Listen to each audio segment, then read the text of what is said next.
नमस्कार दोस्तों, मैं डॉक्टर हरिहरनाथ त्रिवेदी अपने इस YouTube चैनल में एक बार पुनः आपका स्वागत करता हूं।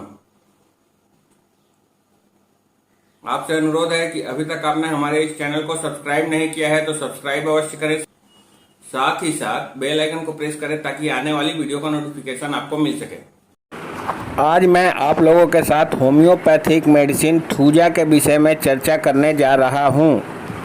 थूजा ऑक्सीडेंटल जब विभाजन प्रक्रिया के कारण कोषों की संख्या बढ़ने लगती है अथवा रोगी तात्विक रोगजनक विविधि से ग्रस्त होता है, जननांग या मल द्वार में मांस का अंकुर उभर आता है अथवा रोगी बहुपाद रोग से, मस्सों से या प्रमेह जनित दानों से ग्रस्त हो जाता है, यह औषधि उस समय भी इस्तेमाल होती है जब रोगी टीका लगाने के दुष्परिणामों से ग्रस्त हो जाता है और टीका लगाने के बाद से अपने को कभी स्वस्थ अनुभव नहीं करता।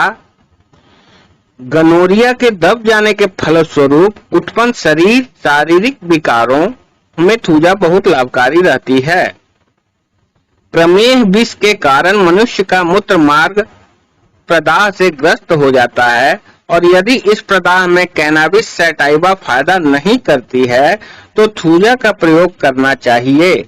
रोगी जब पेशाब करता है तो मूत्र एक धार में ना निकलकर कई धाराओं में बाहर निकलता है तथा मूत्र त्याग के बाद मूत्र मार्ग में काटने की तरह का दर्द होता है तथा स्राव भी गाढ़ा निकलता है। रोगी के जो अंग खुले रहते हैं केवल उन्हीं में पसीना आता है। नम और ठंडी हवा में टीका लगवाने के उपरांत बहुत अधिक चाय पीने तथा हाथ पैर फैलाने पर रोग बढ़ता है। हाथ पैर सिकोड़ लेने पर रोग घटने लगता है।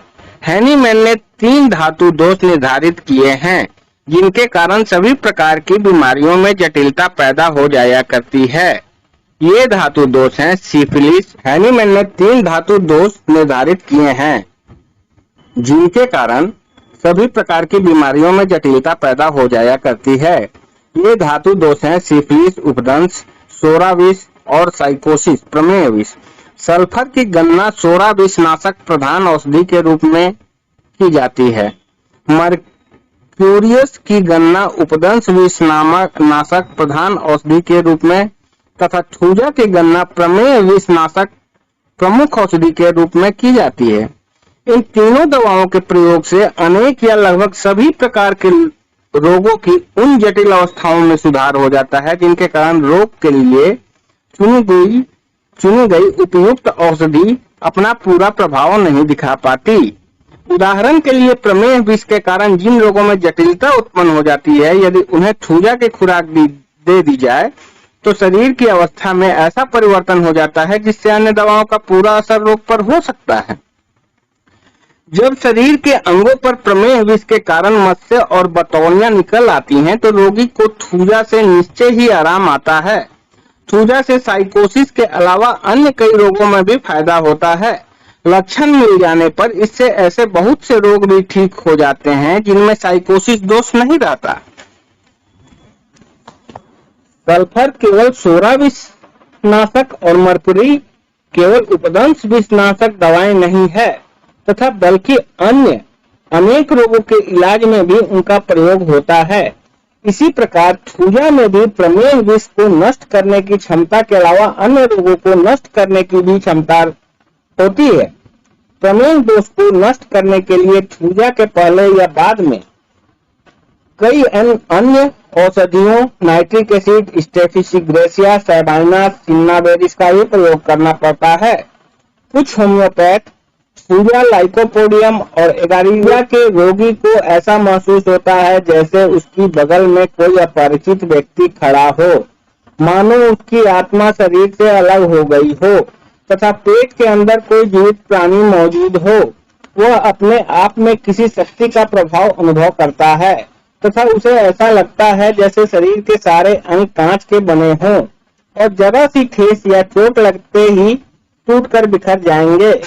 उन्माद से ग्रस्त रोगिणी अपने पास किसी को फटकने नहीं देती और न किसी को अपना शरीर छूने देती है। प्रमेह विष जनित कुछ अत्यंत महत्वपूर्ण और उल्लेखनीय लक्षण निम्न हैं। अनेक लक्षणों वाला सिर दर्द, केश झड़ना, सफेद रूसी, बालों का धीरे धीरे निकलना और टूट जाना, पलकों पर अर्बुद या गुहैरी, गांठों की भांति कड़े मस्से, छोटी बड़ी बतौड़ियां, कान का प्रदाह, पीप बहना, बहुपाद रोग, नाक से हरे रंग का स्राव, नाक के बाहर मस्से, नासापुट में दाने, चेहरे की आकृति में चिकनाई, दांत निकलने के साथ ही दांत की जड़ कमजोर पड़ जाना, जीभ के नीचे अर्बुद, मुंह के अंदर या गले के अंदर की सिराओं का सूजना, उदर में गड़गड़ की आवाज जैसे कोई जानवर भीतर बोल रहा हो, पेट फूला और बड़ा, रोगिणी का पेट गर्भिणी स्त्री जैसा प्रतीत होता है, पुराना काला मल निकलता है, थोड़ा सा मल बाहर निकलकर फिर अंदर चला जाता है, दस्त होने पर बहुत अधिक वायु के साथ गड़गड़ा कर मल निकलना, बहुत अधिक पखाना होना, टीका लगवाने पर पतले दस्त आना, गुदा का फट जाना, छूने पर दर्द, मल द्वार के चारों ओर चपटे मस्से निकल आना या नई बतौड़ियां, डिंबाशय संबंधी रोग, दमा, नाखूनों का टूटना और सिकुड़ जाना, फिर टूटकर या चूर चूर होकर निकलना, टेढ़े मेढ़े नाखून या नाखूनों का कोमल हो जाना, बतौड़ियां, मस्सा या छत्ते की तरह के अर्बुद जिनसे खून बहता है, साइकोसिस विष से युक्त अन्य बहुत से रोगों में यह लाभ करती है। जटिल बीमारियों का इलाज करते समय चाहे ये बीमारियां नई हो या पुरानी, चिकित्सकों को उक्त तीनों दोषों पर भली प्रकार विचार करके ही औषध का चुनाव और प्रयोग करना चाहिए।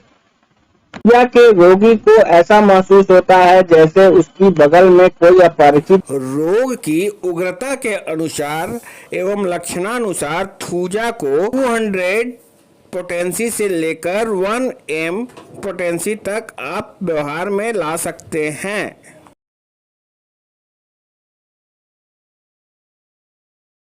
तो मिलते हैं अगली वीडियो में। चलते चलते आपसे पुनः अनुरोध है कि आपने हमारे इस चैनल को सब्सक्राइब नहीं किया है तो सब्सक्राइब अवश्य करें, साथ ही साथ बेल आइकन को प्रेस करें ताकि आने वाली वीडियो का नोटिफिकेशन आपको मिल सके। धन्यवाद।